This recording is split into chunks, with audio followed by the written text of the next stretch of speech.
5 seconds to go.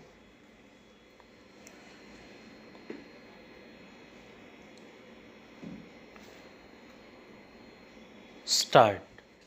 I am always glad to have an opportunity of meeting different sections of people.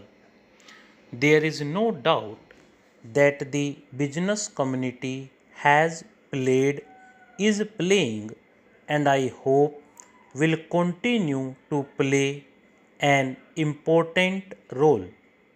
I think there is absolutely no contradiction at all in the policy as you, Mr. President, have mentioned just now. We do think that the private sector has an important part to play, but we think that what goes by the name of pragmatism is precisely what you have condemned in the later part of your speech, that is, expediency on the part of the very small section of the people at the cost of the larger section of the people, and unless the business community realizes this, it is no use talking of obligations to the public unless you know exactly what that means. It is no use talking about pragmatism unless you know where in the interest of the country lies. It is no use talking even about desirability of production unless we know production for what. Do we want to produce for the sake of producing, or do we want to produce so that the standard of living of the poorest of our people can be raised? You began and even ended on a pessimistic note. I beg to differ with you. I think there is a buoyancy in the country, in the economic field, in the political field, and in the social field. I think never has India at any time since independence been better poised for advance and for going ahead at a faster rate than it is today. There are many difficulties in our way. May I ask you, are these labor problems, racial problems, the world? Is the law and order problem confined or unique to India?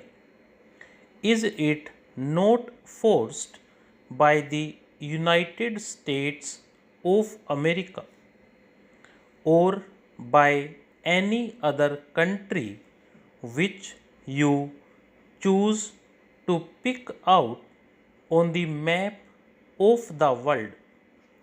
Let us be realistic when we are facing these problems. The business community has, first of all, to learn not to run down the nation.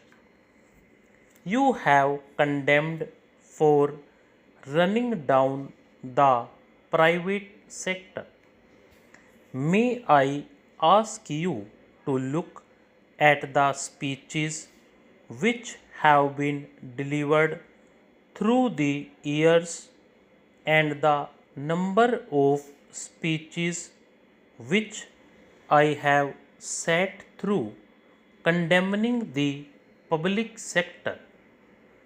As you, Mr. President, have said in your address, there can be no economic progress in conditions of instability, uncertainty, and insecurity. Any attempt at bringing about a greater measure of economic equality will receive a setback in any such environment, and in all situations in which law and order breaks down, it is the poorer sections of the society who suffer most than the affluent section. But I would like to draw your attention to one thing. Stability cannot be and should not be equated with the perpetuation of the status quo. Stability cannot be brought about if the present inequalities are allowed to remain or to grow, and unless we take note of the aspirations of the people and engineer change peacefully, we shall be overtaken by events and by far greater violence than you have seen today. Today, there is an atmosphere of restlessness in our country and also in every other country in the world, and even in the most affluent of societies, as you may have noticed in the media. And countries that were quite until recently considered to be havens of peace and prosperity do not seem to be quite so now. A new generation is coming up into prominence in all the countries whose attitudes and beliefs differ from those of the older generation. In all spheres of life, therefore, whether it be politics or business and industry, we must take note of this new development and refashion our policies and programs so as to respond more readily to the needs of the changing times. Your speech, Mr. President, clubs together the concentration of economic power and political power and considers both to be undesirable. Now, there are adequate safeguards in our political setup against the concentration of political power. Our federal system, with its allocation of powers as between the center and the states, is by itself a corrective against any trend towards the concentration of political power. We have now the phenomenon of different political parties holding power in different states. And in the national sphere also, we have a powerful opposition subjecting every move of the government to the closest and most critical scrutiny.